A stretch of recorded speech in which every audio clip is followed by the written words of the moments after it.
said on Facebook. He's got a medical issue. Oh, I'm live. Welcome. Good afternoon. Good morning.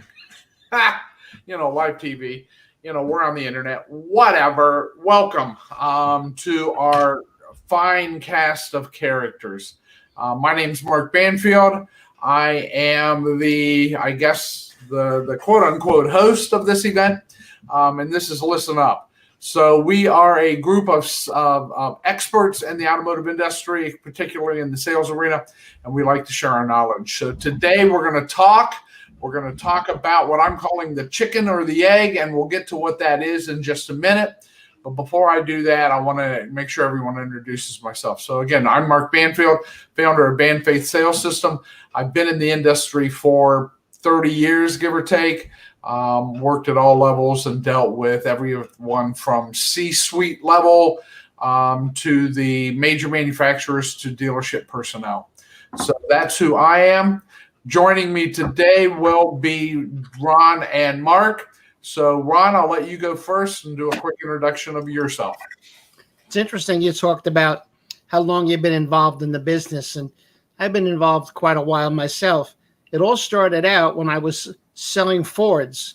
I happened to go to a Jackie Cooper seminar, and I was absolutely thrilled to be part of that seminar. And I followed his lead and became a trainer. So Jackie and I became friends over the years. And in fact, he had a book called Superstar Magazine, and he did an article on me in the magazine, which I was honored to be in. And now I'm out on doing what I do and trying to share some of my insight for people that are interested in it to make more money and have more fun. Great. Outstanding. All right, Mr. Shinenberry, tell us about you. Well, as you both so eloquently said, I've been in the business for a long time. And similar to Ron, I started selling Chevrolets and Oldsmobiles. Oh, and don't forget Geo. So can't forget the Geo. Yes, can't forget the Geo. And I too went into the sales training arena. Wasn't really planned. Just had a job offered to me by GMAC, and went into that arena and have really enjoyed it. And yeah. Okay. Good deal. So here we all are, the three of us, and today we're going to talk about one small part of the selling process, but I think it's pretty critical, and I think a lot of people, especially in today's world, get it a little bit wrong. So I'm calling it the chicken or the egg, and basically what I'm talking about is when you start that interaction with the customer, what do you do first? Do you take them to the product, or do you find out what their situation is financially? By the way, one of our viewers, Mike Mersman, Mike, how you doing? He asked what about the love trucks, LUV trucks? You guys know what he's talking about? Love trucks? Say it again. LUV trucks. I think maybe light utility, maybe? I have no idea. Okay. Mike, you'll have to explain that. Put what you mean by love trucks in the comments. Unless love trucks are one of those vehicles that got sold in the past that we've all forgotten about. That must be one of those Ohio things. Mike's from Ohio. But thanks for joining us, Mike. Thanks for watching. So might be a Buckeye fan. Yeah, well, no, I'm the Buckeye fan. Leave me alone. I'm just holding my breath that they don't test positive for corona. But yeah. Moving on. So let's talk about this thing in the sales process. Do you take them to the product and let them settle on a product and not worry about the financing, let the F&I guy do it? Or do you actually get some information to know where to guide them to the right product?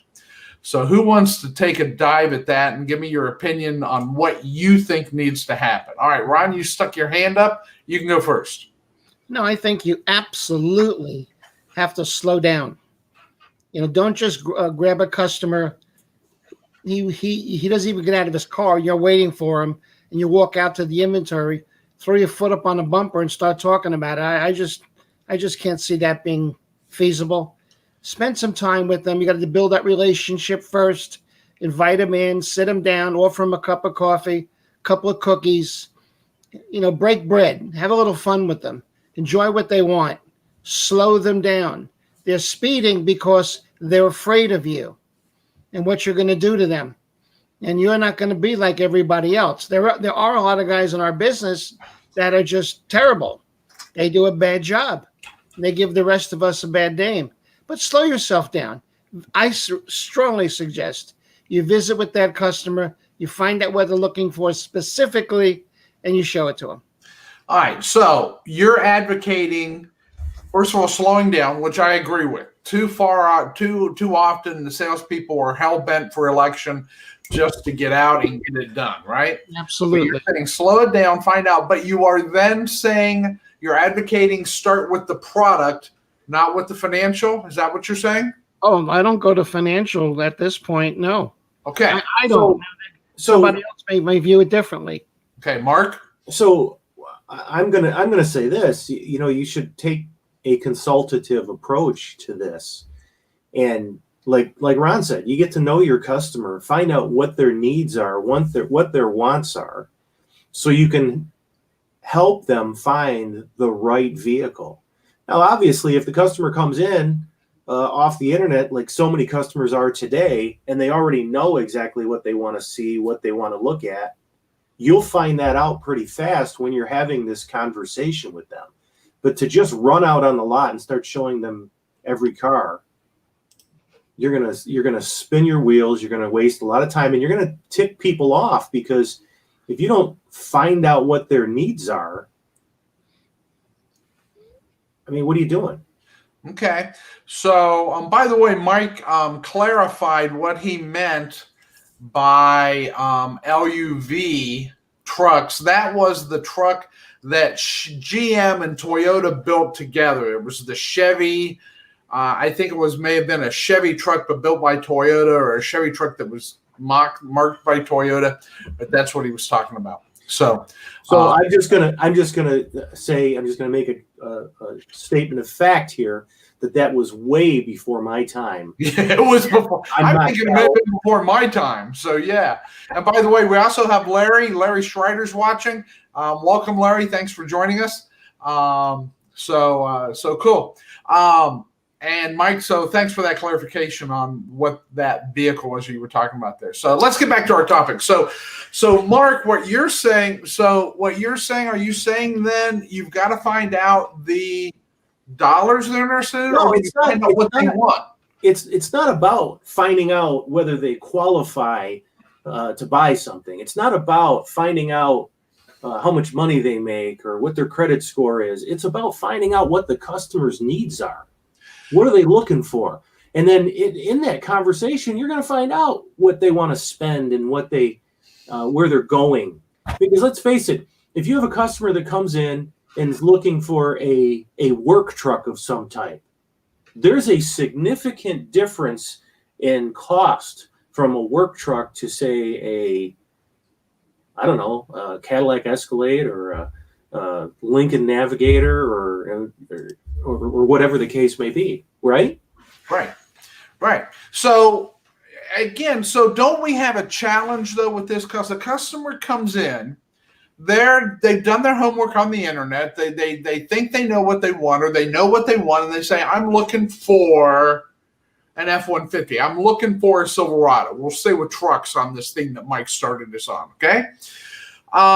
You do some asking, right? You do some probing to find out, what are they going to use the truck for?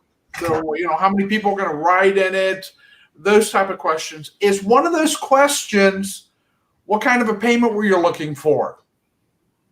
Well, you want to deal with them on a couple different levels. When you talk about financial, if they've got something now, what are you currently paying for your truck?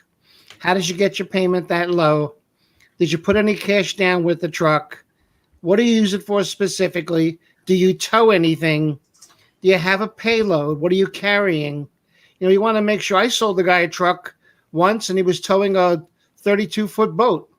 He came back in with that truck about a week later, and the front tires wouldn't touch the ground. That was a big mistake on my part. Right. Thank God I had an understanding sales manager. But you got to find out what they want specifically, give them what they want, and then just ask them to buy it.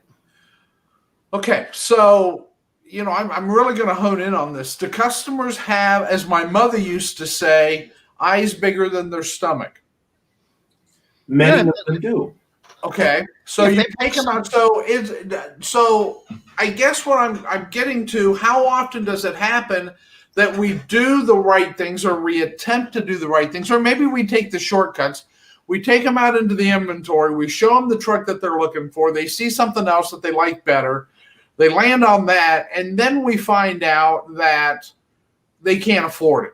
It's out of their price range. That happens all the time. So I guess the topic I want to really look at today and talk about is how can we avoid that? Because that makes a problem for us in the negotiation phase of it, doesn't it?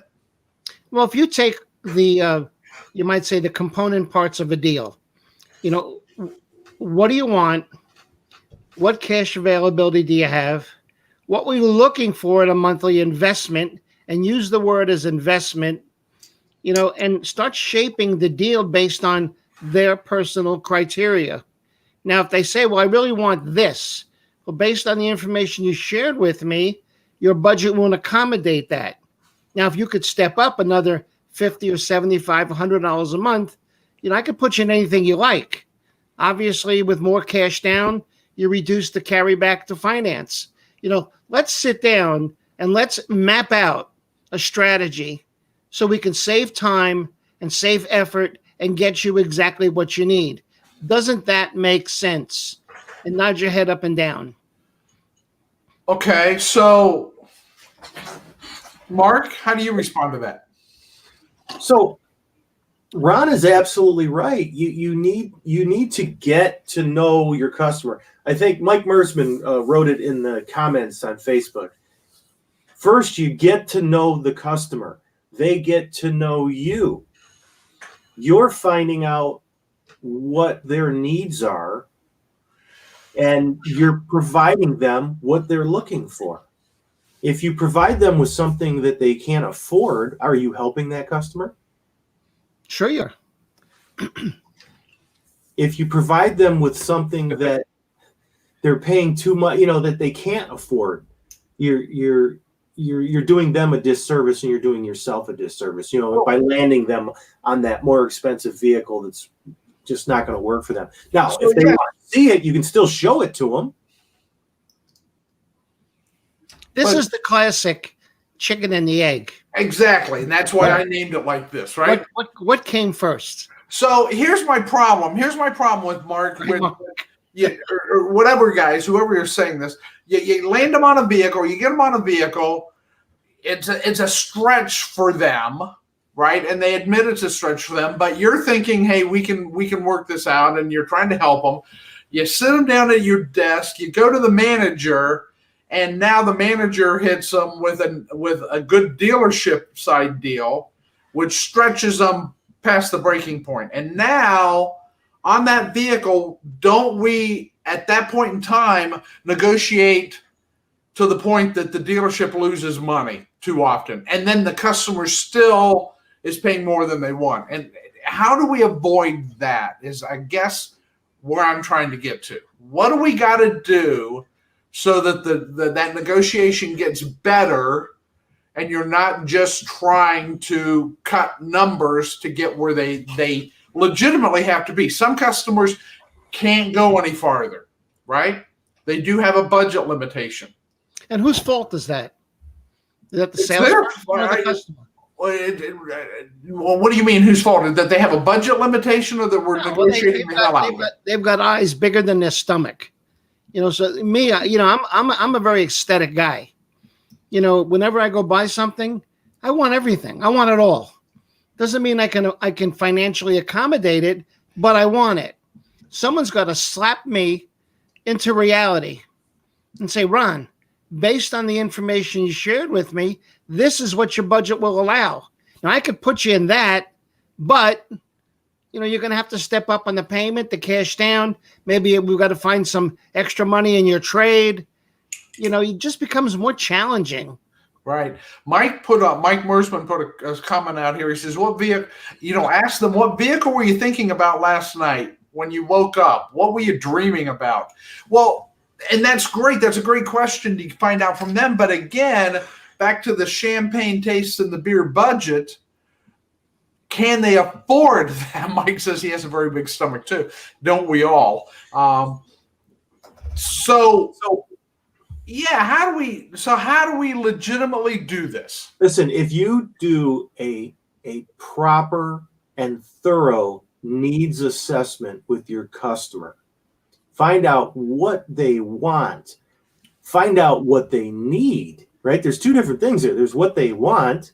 Like Ron was saying, I'm the same way, Ron. When I go and buy something, I want it all.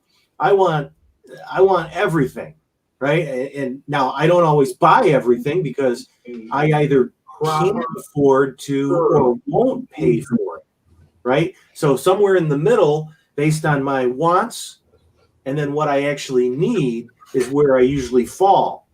And our customers are the same way. And if you do a thorough, proper needs assessment while you're getting to know this customer, they're going to appreciate it because you're going to show that you care. And then when you provide them with what they want and or need, they're going to appreciate it because you took the time to slow down, get to know them, get to know what they wanted, get to know what they need, and they'll appreciate that. And they'll come back. You'll earn that repeat customer. 1,000%, Mark, 1,000%. What you're saying is reality. The rest of it is basically fantasy. Go ahead, Ron. I didn't mean to interrupt you. Mark, based on what you shared with, you can't accommodate it. I'm just going to speak right from the hip. You want this XLT Lariat pickup loaded to the teeth. You want the fancy wheels. You want all this stuff. Great and wonderful. Unfortunately, will your budget accommodate an extra $150 a month? And then what'll happen 3-4 months into the loan when you go, holy Christ, I can't make this payment anymore? So it's funny. We're having this conversation right now. Back in February, right before this whole pandemic and everything hit here in the States, I leased a new Ram pickup truck. And when I called my dealer that I've done business with for years, and I told him what I wanted, of course, I had this laundry list. I was every option on the vehicle. And his response to me right away was, so how much under $900 do you want to be on your payment? Right? And because he knew I wasn't going to pay that much. And I said, well, I want my payment to be the same as it is now, right? Which was, I think it was $300 or something. And he laughed, and then I laughed because I knew that I had to lower my expectations based on what my budget was. And and then I went in and looked at vehicles, and he showed me what I wanted and then what I wanted to pay, and we met in the middle. I wouldn't say we met in the middle. We met really close to the low end. Yeah. So let me ask this question then. So you guys, I agree with everything you're saying, right? You gotta do this. It's not a chicken or egg. It's a combination of the two, right? You got to do both kind of together. But here's my question, I guess, then. If we all agree with that, and this is not secret hidden knowledge, right? Everyone knows this is what needs to happen. What is preventing it from happening? What is preventing salespeople from doing it right? Path of least resistance and fear. What do you mean by fear? Well, they're afraid. First of all, the salesperson is generally a bit afraid of the customer, scared of the customer. That's why they don't ask them to buy. They want the customer to volunteer. Just step up and volunteer. Throw your money on the desk and let me take what I need to pay for this truck.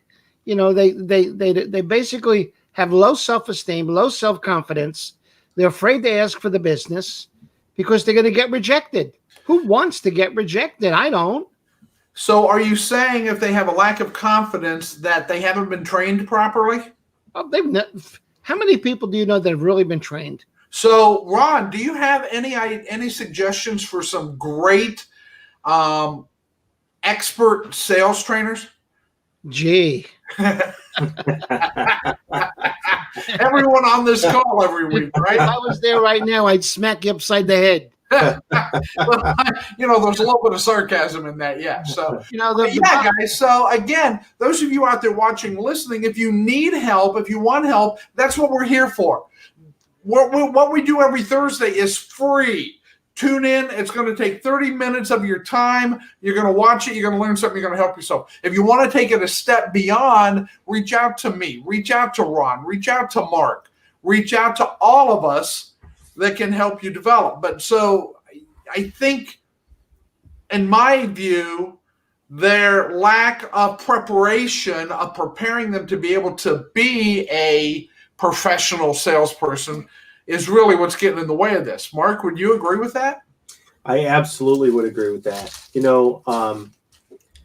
I believe most of the time it is taking the path of least resistance. The reason that a salesperson does not do a proper needs assessment with a customer, it's just go, go, go. Especially today, as busy as all the dealerships have been this summer, everybody wants to rush to get to that next customer, and they don't do a thorough job of taking care of the person that's right in front of them or on the phone with them. And if you look, I don't care where you're at in the country, if you're in a dealership and you look at the most successful salespeople on your sales floor, they take their time with every customer. If you look at that guy that does 30 plus cars a month, and he's been there for a long, long time, and he has repeat customers, or she or her, they take their time with each customer. Even if it's a repeat customer, they'll still do a proper needs assessment. They'll still interview that customer, find out what their needs are, what their wants are, and then provide them what they need and or want. Yeah. So there's a book, Jeffrey Gitomer, right? You guys, if you're not familiar with Jeffrey Gitomer, he wrote the Little Red Book of Selling. He's a great sales expert. In this book here, he makes the comment that multitasking is a myth. When you multitask, at least one thing you're multitasking, if not everything you're multitasking, is going to get done half-assed. So focus. Deal with what you have at hand and not worry about what's coming to the future. Take care of the customer in front of you, and the next customer will take care of itself and happen. That brings me to a song. I'm not going to sing it. Don't, Ron, please don't sing it. Just the song. You've heard of the Doobie Brothers. Yeah. And they've got a song called Love the One You're With. Right. Well, I changed the words to sell the one you're with. Don't look beyond the sale. That's my example. Remember my example about golf? My uncle, who was he was a Nike Tour player, and he used to say to me, "You could be a pretty decent golfer, but your problem is you don't hit through the ball; you hit to the ball." They have to look through the deal, not to the deal. Oh, that's great, Mike. Ron, that's great. By the way, Mike posted a comment that sales managers don't help either. And I think that gets to the point of, Mark, what you were getting to. Everyone is in such a hurry to sell another car that they don't get done selling the one they're on before they get to the next one. The next one, the sales managers are pushing them to go, go, go. And it just, everything breaks down. Everything breaks down, the whole process. But it goes back to what we talked about at the start. You have to get to know your customer. Ron said it very succinctly. Slow down. Take your time with that customer. The customer feels when you're not slowing down, when you're rushing, right? They know when you're doing that. And that's not going to bode well for the deal, right? Absolutely. Let me ask a hypothetical question. If you knew that you could greet the average number of ups per month, let's say that you greet 24 solid ups a month. Well, what if you were told that if you take the time with that customer from 9 o'clock in the morning till 5 o'clock in the afternoon, and you stand on the curb and wave bye-bye, and you could sell every one of them, would 24 cars be a bad performance? Yet you spend 6-7 hours with them.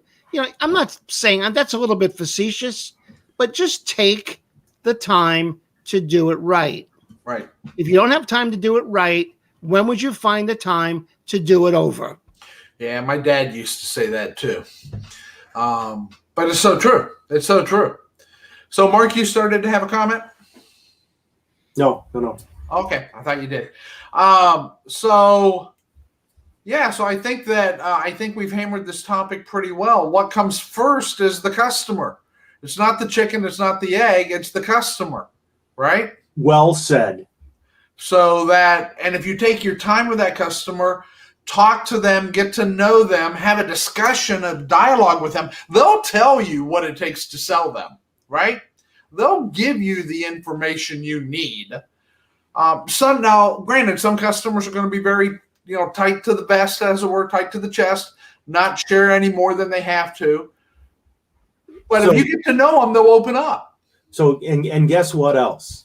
If you get to know them, if you get to know what their wants and needs are, it's going to reduce the amount of time you're sitting at your desk negotiating. Right. Because you're going to be able to provide them with value. Spend your time up front. The negotiation gets more. The inverted pyramid that you see in sales training. Ron? You got basically 3 types of customers. You have 4%, 16%, and 80%. The 4% are complete laydowns. They come in, they do whatever you say, they buy whatever you show them. They just fall over and they buy. But they're only a very small percentage. 16% are complete pain in the asses. I mean, these are people that will drive you nuts. But once you earn their business, you get all their friends' business as well, who are just as much of a pain in the ass as them. Don't worry about them. Throw out the 16%, throw out the 4%. Focus on the 80% that say 3 words to you: earn my business. Exactly. All right, guys, I wanted to put the information up for the whole team here. But I think it's, so again, focus on the customer, listen to them, slow it down, and things will get better, right? Yep. All right, so it's time for the soapbox moment, where you guys get your chance to have the soapbox on the floor totally to yourself for a little bit of time. Mark, we'll start with you. Go ahead and talk about whatever you want. So I'm gonna continue talking about this topic, the chicken or the egg. Put your customer first, like Mark said. Get to know them. Once you get to know them, you'll be able to tailor your presentation to that customer for their wants and or needs, and then ask for the sale. Period. Simple. It's not rocket science. Okay. Ron, the floor is yours. Guys, those of you that are out there listening right now, we're good. This is a good team. This is a good group of guys. If you're not taking the time out 30 minutes a week to listen in and listen up and garner from what we say, you're being foolish. You're being foolish, and you're probably not that good of a salesperson. Now, suck up your pride, dive in, say, I need to learn more every day, and listen to us, because we're telling you what is fact, not fiction. Very nice, Ron. So I'll finish up here. Again, my soapbox is the one point I think that Ron just brought up that came up in this thing is too many salespeople don't have the tools to get the job done. We have the toolbox to give you to help you. So reach out to us. Just watch us. If nothing else, just watch us and listen to what we have to say. We talk about selling topics. We will help you through, and we can get it done. So, but again, you've got to invest in yourself. Read, learn, listen, watch, get a mentor, get sales training, do what you have to do to succeed. So that's my soapbox. So again, I've got the information for the team up here. There is me, there is Mark, there is Ron. Mike is also one of the team members, and Alex. reach out to me, Ron, Mark, any of us at the information that I put on the screen here, and we will be happy to make arrangements to help you out, to do what we can to help you. Yep. So again, this is Listen Up. We are the Band Faith Sales System team and independents across the country. So Ron's down in Florida, Mark's up in Michigan. I'm between them in rainy Ohio today, but we're all over the country. We can help you out. So Ron, it looked like you had something you wanted to add there? No. Okay.